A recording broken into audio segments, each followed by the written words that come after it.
ZEUX is something unique.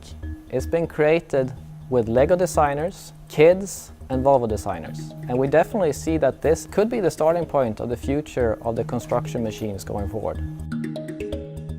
Originally this was just a conversation between two design leads at a dinner, and we were talking about how we inspire our different teams and how we can do projects together to capture all of this energy within our design teams and to just do something that was very different. When LEGO come in, every time we got stuck on those normal features and areas, they just moved on. And we're like, okay, can we really move on like that? Let's do that, see what happens. And that opened up a whole new possibility of opportunities that we could do with these vehicles. And as the teams evolved these, then we kind of really believed that then we ended up going towards a product. The drone is an extension of ZEUX. It could see things, find people, it could scan below the ground, also identify different qualities of material. Our technician said, well, take away that eye, we don't need it. But then the kids said, how do I know that this machine sees me? How do I interact with this machine?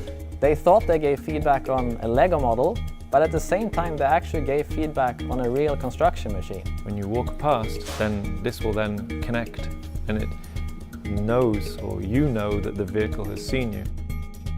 A huge benefit, since it's autonomous, is that it would run 24 hours a day.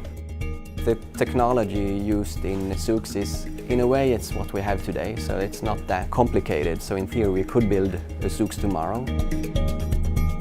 It's really neat to see, how we can engage with children and engage with future employees based off of that, to say there is a bright future in the construction industry and there's some really interesting things that we do with technology. We will lead the industry.